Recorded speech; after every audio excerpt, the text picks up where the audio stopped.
आज मैं यहाँ सिर्फ बैठने वाली हूँ और आपसे बातचीत करूंगी कुछ चीज़ों के बारे में जो आप कोसी उद्देश्य से कर सकते हैं। इससे तुम्हारे जीवन का आनंद बढ़ जाएगा। आप में से कितने जनों को जब समस्या होती है और आपको किसी ने उसका हल बता दिया होता है, बहुत प्यारा लगता है। देखो, आप जानते हैं मैं तो कितना शांत हूँ। मुझे ये अच्छा नहीं लगेगा कि मेरे सामने समस्याओं का गड्ढा पड़ा हो और मुझे समझ में नहीं आ रहा हो कि क्या करना है। मुझे तो उनको सुलझाना अच्छा लगेगा। आज यहाँ एक प्रकार की पहेली होगी, थोड़े से सुझाव, कुछ मुद्दे मैं आपको बताना चाहूंगी जो जीवन का आनंद उठाने में आपकी मदद करे। अभी आज जो करते हैं उसके अधीन परमेश्वर का राज्य कोई सामग्री नहीं है, ये कोई खान पान नहीं है, मगर ये शांति और आनंद है पवित्र आत्मा में। इस्राएलियों को मालूम होना चाहिए वो यीशु में कौन है। और सच में जब आप निजी मामला समझते हैं तो फिर आप आते हैं शांति के नियमों की तरफ। आपके लिए आप खुद से प्रेम करने लगते हैं संतुलित तरीके से। आप खुद को तारीफ करने लगते हैं जैसे किसी का परमेश्वर के रूप में पुनर्निर्माण हुआ है। ये जानकर कि आप मसीह में कौन है शांति की ओर आपको ले जाएगा और शांति के द्वारा आनंद कार्य निर्माण होगा आपके जीवन में। ये तो काफी स्पष्ट है कि शैतान ज्यादा समय तक कार्य करेगा, 24 घंटे दिन में पूरा दिन कोशिश करेगा। अगर हमें सिर्फ पीछे बैठकर उसे नहीं देखना है, हमारा शत्रु है। बाइबल में उसके अलग अलग नाम हैं, उसमें कोई भी सुखा नहीं है। बिल्कुल सांप से लेकर राक्षसी सर्प तक, झूठा फंसाने वाला, झूठ का पिता, शैतान, दुष्ट आत्मा, और इतना ही नहीं उसका दुष्ट आत्मा, परंतु और अधिक गुना, 100 गुना, हजारों, मेरी सोच में या कदाचित जहां तक हम गिनती कर सकते हैं, इतनी दुष्ट ताकतें जो मगन है सर्वकाल हमसे चुराने की फिराक में। मुझे पता है हम इसके बारे में सोचना नहीं चाहते, मगर यह कोई असाधारण सी वास्तविकता नहीं है। हम नकारात्मक से उस पर जय नहीं पा सकते। आप बाजू में बैठे हो, आपके चेहरे का रंग उड़ रहा है और तुम सोचते हो तुम्हें अधिक आनंद पाना हो, वो तुम्हें ऐसे नहीं मिलेगा। मैं लोगों को हमेशा कहती हूँ हमें अपेक्षा करनी होगी। जिम्मेदारी कार्यकर्ताओं की जरूरत है। हमें जरूरत है क्या करता है ये ढूंढने की और उसे पूरा करने की। ये काफी आसान है, इसलिए आज मैं आपको कुछ बताना चाहती हूँ। इससे आपका आनंद अधिक बढ़ेगा और फिर आपको अपने से खुश रहने की जरूरत नहीं है। फिर आनंद मसीह के नाम में खुश रहो, यीशु के नाम में, क्योंकि आप उसके प्रतिनिधि हैं यहाँ इस पृथ्वी पर। और दूसरे अन्य लोग जिन्होंने अब तक बाइबल नहीं पढ़ी है, आपके बम्पर पर लगे स्टिकर को देखते हैं और आपका बर्ताव देखते हैं।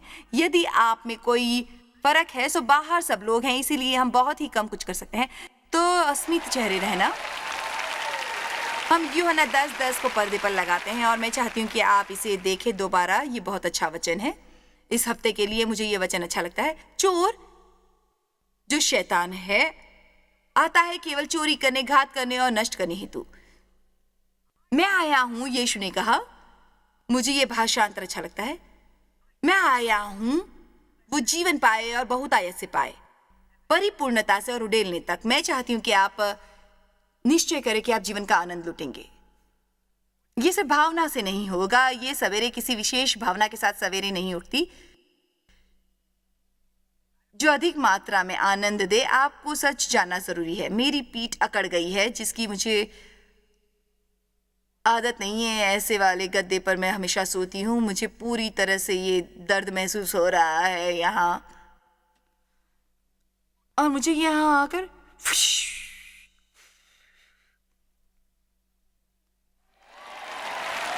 आमीन। मैंने खुद से कहना शुरू किया। मुझे खुद से बात करना अच्छा लगता है शैतान के शुरू होने से पहले। आज सवेरे मैंने एक चीज कही कि मुझे मेरा जीवन प्यारा लगता है। मैं प्रेम करती हूँ, जो कुछ करती हूँ उस पर, मेरे कामों पर, लोगों की मदद करने पर प्रेम प्रेम प्रेम प्रेम प्रेम करती हूँ। मुझे नहीं लगता ये दर्द देने वाली कोई मुसीबत होगी। वो मैं उठी, मगर मैं अपना दिन खुशियों से शुरू करती हूँ और मैं आनंद लूटूंगी। अभी यहाँ बैठकर काम करते वक्त मैं अपना आनंद लूटूंगी, कारण यीशु मरा ताकि हम जीवन पाए, हर छोटी सी चीज का आनंद ले सके। पार्किंग से कैसे निकले इस भय से आज आप यहाँ बैठे रहेंगे। बिल्कुल भी ऐसा मत सोचिए कि कैसे निकलेंगे। यह आश्चर्यचकित करने वाला है कि हम कितना समय बर्बाद करते हैं अभी अगली आने वाली चीज के भय में। हेलो, आप में से कोई सभा में आया है? आप पूरा हफ्ता यहाँ रह सकते हैं, आपने होटल का बिल दिया है, यहाँ पे बेबी सिटर्स हैं, या आपने अपने पति के साथ बच्चों को छोड़ा है और आप यहाँ आई हैं क्योंकि आप महिला हैं और अभी आपने सोचना शुरू किया है मैं जब घर जाऊंगी वहां सब गड़बड़ देखने को मिलेगा। बिल्कुल गड़बड़। खुद को मदद के लिए आप पहली चीज कर सकती हैं कि ध्यान देना आप कैसे सोचती हैं इसके ऊपर, क्योंकि आप उद्देशकों के साथ विचार करती हैं। ये आपको पता है। आपको सोचना है कि आप क्या सोचती हैं, फिर आपको निश्चित करना है आपको क्या सोचना है और क्या नहीं सोचना। क्यों? कारण आप सोचते हैं वैसे ही बनते हैं। मेरा बोलना कभी खत्म नहीं होगा मन के ऊपर। हाल में मैंने मन के ऊपर किताब लिखी है, पावर थॉट्स। मेरे सबसे अच्छी आज तक की किताब है बैटलफील्ड ऑफ द माइंड। हमारे पास है battlefield of the mind for adults, हमारे पास है बैटलफील्ड ऑफ द माइंड, हमारे पास है battlefield of the mind for kids, हमारे पास है battlefield of the mind teens पर। इसकी सीडीज है, डीवीडीज है। आप कहोगे इतना कुछ, क्योंकि हमारे मन को इसकी बहुत जरूरत है। बाइबल साफ कहते हैं कि यीशु मरा ताकि हमें महान जीवन प्राप्त हो, मगर हम इसका अनुभव तभी कर सकते हैं जब हमारे मन पूर्ण संपूर्ण रीति से नवीनीकरण हो जाए। शैतान फंसाने वाला है, वो हमारा मन झूठ से पूरा भर देता है। जीवन में आनंद लूटने का दूसरा कोई रास्ता नहीं है आपके पास में। आपके आनंद लूटने में बहुत सारी समस्याएं हैं, और यदि आपको परमेश्वर के वचन का सत्य मालूम नहीं है कि यीशु आया ताकि आपके पास जीवन और आपका आनंद पूरा हो जाए जीवन में, तो आप शैतान पर विश्वास करोगे, उसके झूठ पर। और भी क्या आप सोचते हैं आप कौन बनोगे? पर यदि आपको वचन सत्य मालूम है, यदि आप मेरे वचनों में बने रहोगे, आपको वचन मालूम होगा और सत्य ही आपको बंधन मुक्त करेगा। जब अपने जीवन आप सत्य ही इस्तेमाल करते हैं, वो आपको आजाद करेगा। और इसलिए आज मैं जोर से जाहिर करना चाहती हूँ कि स्पष्ट रूप से आपको हर एक जो टीवी देख रहा है, आप सोच सकते हैं जो आप सोचना चाहते हैं। जो कुछ आपके सर पे लदा है उससे सोचना जरूरी है। आप खुद आपके विचारों पर सोच सकते हैं, और यदि आप चालाक हैं तो ऐसी चीजों के बारे में आप सोचेंगे जो आपके जीवन में अधिक ताकतवर हैं। आप भाग्यशाली विचार करेंगे, न कि दयनीय। आमीन। नीति वचन 23:7, जैसा वो अपने मन में विचार करता है वो वैसा आप है। इसलिए यदि आप बुरे मूर्ख विचार करते हो तो आप बन जाते हो बुरे मूर्ख। यदि आप खुशी के विचार करते हो आप खुश हो जाते हो। यदि आप कृतज्ञता और सकारात्मक सोचते हो आप सुखी इंसान बनते हो। सुखी इंसान। यदि आप नकारात्मक सोचते हो, विचार करते हो, कुल मिला के आप हर एक में त्रुटियां निकालते हो यहाँ आने के बाद से अब तक, यदि आपके विचार में खामियां ही खामियां, तो ये शर्म की बात है। इस पर रोशनी डालिए, ऐसा मत करिए। आमीन। आपको पता है ये संगीत थोड़ा ज्यादा आवाज वाला है, ये सब पागल करने वाली बातें हैं। ये बहुत दुख की बात है जब हम यहाँ आते हैं और कड़ी मेहनत करते हैं और फिर हमें मूर्ख लोगों से ऐसे पत्र मिलते हैं कि उनको कानाफूसी करने का मौका मिलता है। और वैसे ही ये हमारा उद्देश्य नहीं था। ऐसे कलहो दुष्ट आत्माओं को हमें थकाना चाहिए और कहना चाहिए कि मैं इस प्रकार से नहीं जीऊंगी। वैसे तो बहुत अच्छी चीजें मेरे जीवन में हो रही हैं, मैं उनको ढूंढ रही हूँ, उनके बारे में सोच रही हूँ और उनके बारे में बोल रही हूँ। यदि आप अच्छे विचार सोचेंगे, आप आपका आनंद बढ़ाओगे, आपका जीवन आप और आनंद से जियोगे। इसलिए किसी कारण की जरूरत है।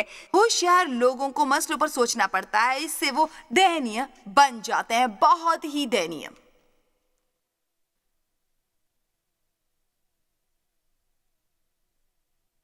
मेरे मन में क्या आता है उसकी मैं मदद नहीं करता, वो शैतान का झूठ होता है।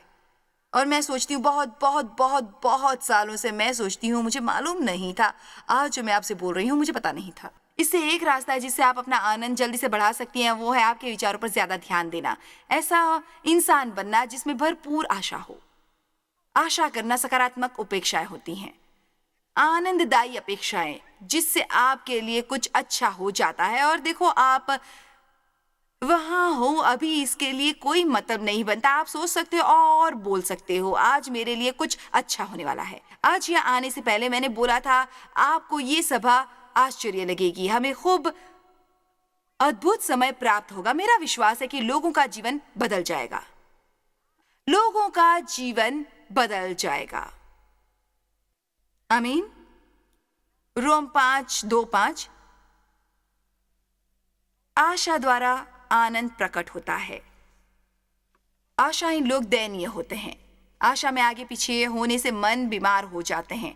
अंदर से बीमारी महसूस होती है जब आपको कोई आशा नहीं होती है। और मेरा विश्वास है आज जो इस सभा में आई हैं कुछ ऐसी हैं जिनको बिल्कुल भी आशा नहीं है। आप आई परमेश्वर के वचन को अपेक्षा से, आपको अपेक्षा है परमेश्वर आपको स्पर्श करेगा। यही है आपके लिए परमेश्वर का वचन। आपको आशाहीन रहने की जरूरत नहीं है क्योंकि आप उपदेशों में आशा रख सकते हो, उद्देश्य के लिए आशा कर सकते हो। वास्तविक तौर पे बाइबल में वचन है जो बहुत प्यारा है। वो कहता है कि हम आशा में कैद हो सकते हैं, आशा के कैदी। दूसरे शब्दों में मैं कुछ मदद नहीं कर सकता, मुझे सिर्फ आशा है, मुझे सिर्फ आशा है। मुझे मसल नहीं कि ये कितना पागल लगता है।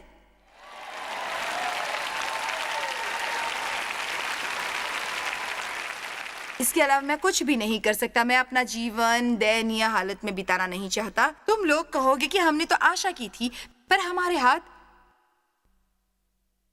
निराशा पड़ी है। इसका मतलब यही घटनाएं आप जैसा चाहते हैं उस हिसाब से नहीं होती, वो वैसी ही हैं। तो आप जिस प्रकार से चाहते हो उस प्रकार से नहीं होंगी, पर इससे अपने आपको दयनीय बनाने की कोई जरूरत नहीं है।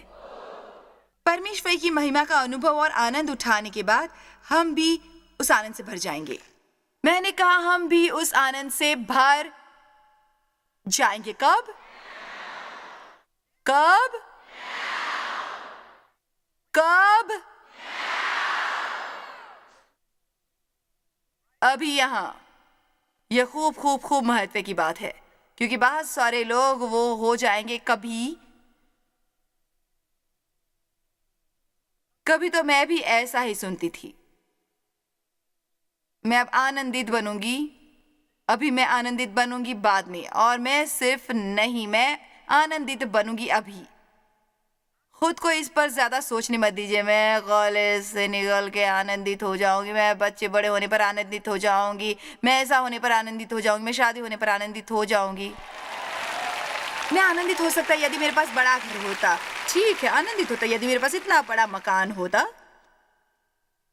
मैं आनंदित होती यदि मेरे पास दूसरी अच्छी गाड़ी होती। नहीं नहीं नहीं नहीं नहीं नहीं, ऐसा नहीं है। जब तक तुम निश्चय नहीं करते कि तुम्हारे पास आनंद है, तुम आनंदित बिल्कुल भी नहीं हो सकते।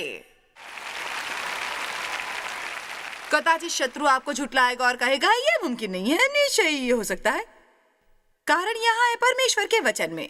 आओ हम आनंद मनाएं, आओ हम सब पूरे खुशी से भर जाए, ये जानते हुए कि वो हमारे सहन करने को आजमा रहे हैं। हम अच्छा निकालेंगे आत्मिक, हम घमंड करें और खुश हो जाएं। ये बिल्कुल भी उचित नहीं होगा। हमारी परेशानियों में यदि हमें कठिनाइयां हैं तो परमेश्वर हमें आनंदित क्यों करना चाहता है? क्योंकि आनंद ताकत देता है, दुख आपको उदास बनाता है, दुबला बनाता है। सब प्रकार की उदासी, नैराश्य या हताशा या भक्तता या तुलना, सबको नीचे नीचे नीचे करो, जो आपको पूरा जीवन आपसे चूस लेता है। मगर अच्छी हंसी, एक अनहर से आने वाली अच्छी हंसी आपको ठंडी हवा का झोंका दे जाती है, जो आपको उत्साहित करता है, उछालता है। आश्चर्य नहीं कि शैतान चाहेगा हमारा आनंद।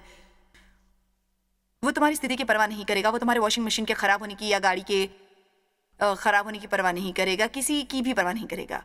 उसको सिर्फ तुम्हारा आनंद चुराना है। आमीन। इसलिए आनंद से भर जाओ, अपने संकट में आनंद मनाओ, दुख में भी आनंद मनाओ। आपको पता है किसी के लिए कोई मार्ग नहीं है यदि हम उसको भावनाओं पर आधारित करना चाहिए। इसलिए मैंने सीखा है 35 साल बाद परमेश्वर के वचन में उद्देश्य के साथ आप ये कर सकते हैं। मेरे लिए बहुत बड़ा था 7, 8, 9 साल पहले, जब मैं सच में गंभीरता से अभ्यास कर रही थी, प्यार में चल रही थी। आप लोगों से कैसे प्रेम कर सकते हैं जिन्हें आप चाहते ना हो? आप उद्देश्य से ये कर सकते हैं। यह आश्चर्यकारक होता है जब इसको आप सीखते हैं या आप महसूस करते हैं। उद्देश्य से आप कर सकते हैं। हर वक्त जो योग्य आप करते हो वो आपको गलत लगता है, मतलब तुम बढ़ रहे हो। मेरा सुना तुमने? हर वक्त आप जो सही करते हो, जब उसके लिए आपको पूर्ण रीति से गलत लगता है, आप बढ़ रहे हैं। जितना ज्यादा वो आपको दुखी बनाता है, उतना ज्यादा आप बढ़ रहे हो। आप में से कुछ सोच रहे होंगे, जितना मुझे बढ़ना है बढ़ गया। जब मैंने सालों पहले पढ़ा था कि दिन में कि वो जिनसे प्रेम करता है उनको सजा करता है और सुधारता है। कुछ दिन मैंने सोचा, मुझसे इतना प्यार मत करो। निश्चित ही मैंने इससे ज्यादा सीखा है। वापस इसे देखते हैं क्योंकि ये बहुत अच्छा है। इसके ऊपर हम आनंद से भर जाते हैं। हम आनंद और उत्सव मनाएंगे। अपनी परेशानियों में भी, अपने दुख में भी दुखी रहना हमें नहीं आता। हम दबाव, क्लेश से सहनशीलता, धीरज उत्पन्न होता है। धीरज से हिम्मत बढ़ती है और स्वभाव भी अच्छा होता है। सर्वकालीन कारण के लिए आनंद और निश्चित को गई आशा आदत सी बन गई है जो मन को मनाती है कि तुम्हें जिंदगी उद्देश्यपूर्ण व आनंद से जीनी है।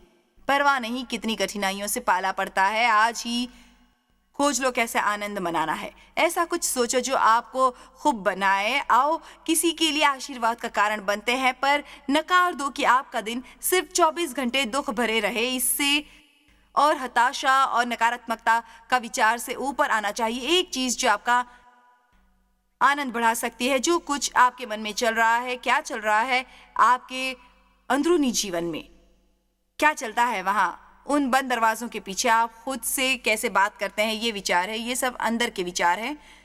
अब आपसे कैसे बात करते हैं, खास करके आप कैसी बातें करते हो आपके बारे में, आप ही से, अपने आप से, अपने बारे में। मैं तो अपने बारे में हमेशा अच्छी बातें करती हूं, चाहे कोई और करे या ना करे। मैं तो अपने बारे में अच्छी बातें बोलती हूं। मैंने पहले से उसका इंतजाम कर लिया है। अभी मुझे लंबे समय तक उसकी चिंता करने की जरूरत नहीं। मेरे पास ढेर सारी बुरी बातें हैं कहने के लिए मेरे बारे में, मगर आप खुश नहीं हो सकते कभी भी यदि आपने आनंदी रहना नहीं सीखा है। तो आपको सीखना है परमेश्वर के साथ कैसे आनंदी रहना है। खुद से आनंदित रहो तो आज अन्य लोगों के साथ भी चैन से रह सकोगे। आप कैसी बातें करते हैं आप ही के बारे में, आप आपके साथ कैसी बातें करते हैं अपने भविष्य के बारे में, ये कभी बदलने वाला नहीं है। मैं बहुत बीमार और थका हुआ हूं। फिर आप परमेश्वर के पास जाओ और कहो, मैं इतनी बीमार और थकी हुई क्यों हूं। आज यहाँ पे थोड़ा प्रकटीकरण ले लेते हैं। मैं बीमार और थक गई हूं, इससे मैं इस नौकरी से नफरत करती हूं। मैं अपने जीवन से नफरत करती हूँ। मुझे पता नहीं मैं दुखी क्यों हूँ। आप अपने आप से क्या कहते हो, ये ज्यादा महत्वपूर्ण है बजाय दूसरा कोई आपके बारे में क्या कहता है। अच्छी बात तो यह है कि यदि आप अपने बारे में अच्छी बातें कहोगे, आप आपके आजू बाजू के कोई हैं जो जिंदगी भर दूसरों को नीचे खींचने की कोशिश करते रहेंगे, मगर इसका आप पर कुछ भी असर नहीं हुआ क्योंकि आप आपके बारे में अच्छा जानते हैं।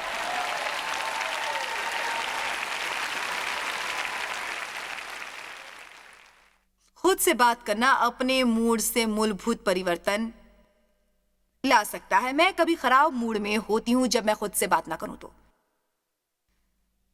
बाइबल कहती है शैतान को रोकना है, वो हमें हमेशा हराने की कोशिश करता है।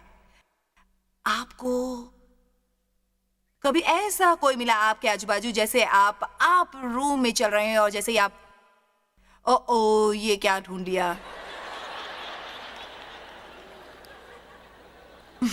हाँ, मेरी मम्मी इतनी मीठी है जितनी वो बन सके, मगर अब वो 46 वर्ष की है। वो सहायता केंद्र में रहती है।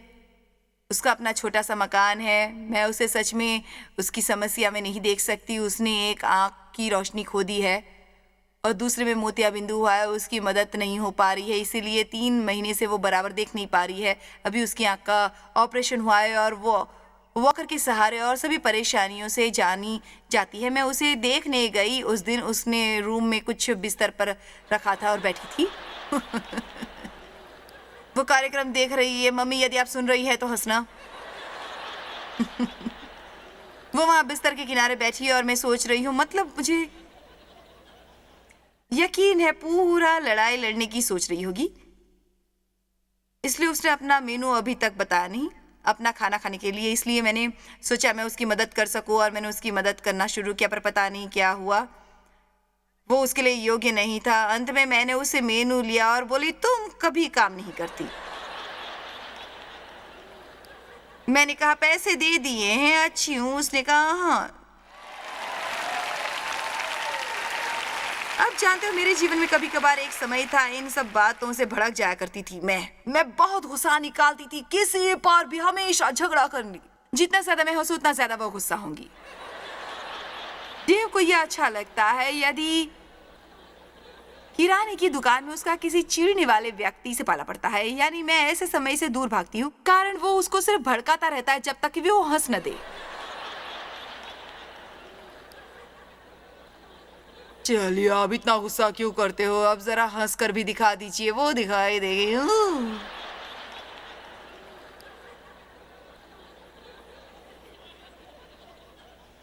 आपकी कल्पना का क्या, आपके ख्यालों का क्या, आपके दिमाग में क्या चल रहा है? आप अच्छी बातें सोच रहे हैं या बुरी? आप अच्छाई में विश्वास करते हो या बुरे में? जब आप आपके मन में सिनेमा देखते हो, आपके बच्चे कैसे होंगे, आपको उन्हें देखना है स्कूल के बाहर। महान काम है, दुनिया को बदलने वाला। हास्यास्पद दिखता है आपको चिंता करना। जब आप वृद्ध हो जाते हो, वृद्ध होने पर आप चिंता करते हो।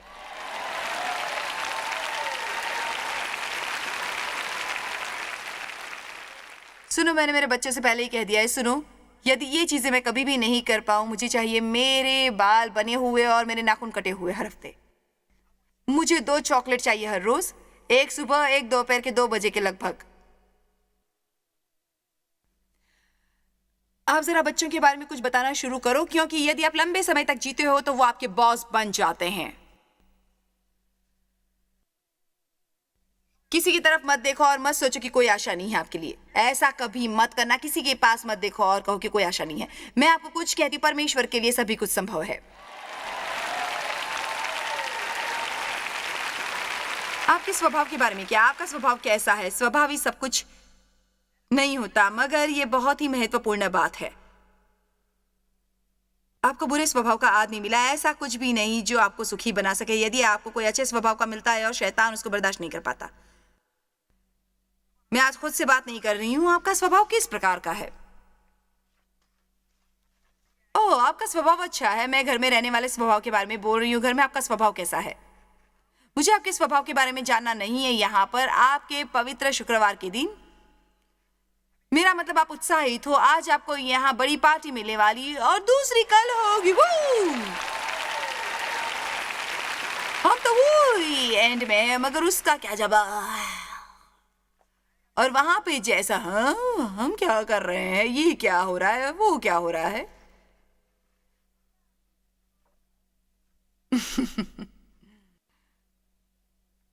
बाइबल कहती है आपके स्वभाव के बारे में, रोम 4, मेरा मतलब इफिस 4:23, ये कहता है, अब ये सुनो, हमारा स्वभाव रोजाना नया होना चाहिए।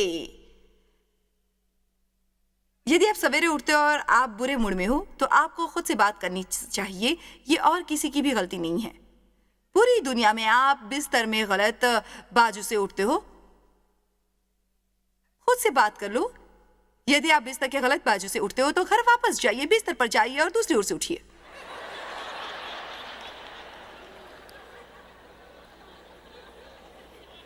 आभारी रहने वाला स्वभाव, अरे बाप रे, आभारी रहने वाले स्वभाव से जीवन में बहुत सारा आनंद प्रकट होता है। आभार मानो उद्देश्यों के लिए। मैं इस भजन संहिता में अटक गई हूं। आज मैंने इस वचन को करीब 20 मर्तबा बताया है। यहोवा का धन्यवाद करो क्योंकि वो भला है और उसकी करुणा सदा की है। आपको शैतान को हराना है, शुरुआत करो जैसे यहीं की, जब उसके बारे में शत्रु का विनाश करो। मगर गाने वालों को उसने गाने के लिए बाहर भेज दिया और उसने धन्यवाद देने वालों को धन्यवाद देना शुरू किया और वो कहावत करते हुए कह रहे थे, यहोवा का धन्यवाद करो क्योंकि वो भला है और उसकी करुणा सदा की। और वो धन्यवाद करो, वो धन्यवाद कर रहा था, वो सिर्फ धन्यवाद कर रहा था। धन्यवाद, धन्यवाद, धन्यवाद, धन्यवाद। ये सिर्फ चर्च में ही मत करो, खुद की आराधना घर में ही करो। यहोवा का धन्यवाद करो क्योंकि वो भला है और उसकी करुणा सदा की है।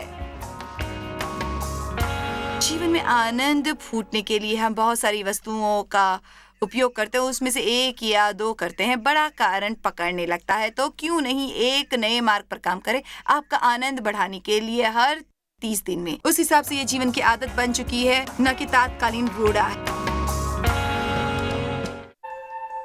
जॉय स्मायर मिनिस्ट्रीज में आप हमारे लिए कितने अहम हैं, इसका आपको अंदाजा नहीं। हम आपके आभारी हैं और हम धन्यवाद करते हैं अपने सब मित्रों और सहयोगियों का कि उन्होंने इस विश्वव्यापी सेवकाई को संभव बनाया। मिलकर हम भूखों को खिला रहे हैं, गरीबों को पहना रहे हैं और कई देशों में सुसमाचार पहुंचा रहे हैं। कृपया हमसे संपर्क करें या विजिट करें jmmindia.org पर। आज ही अपनी प्रार्थना के अनुरोध बताने के लिए, हमारे साधनों के बारे में और जानकारी और जॉयस की सभाओं का शेड्यूल जानने के लिए और हमारे सहयोगी बन जाएं दुनिया भर में मसीह का प्रेम बांटने के लिए।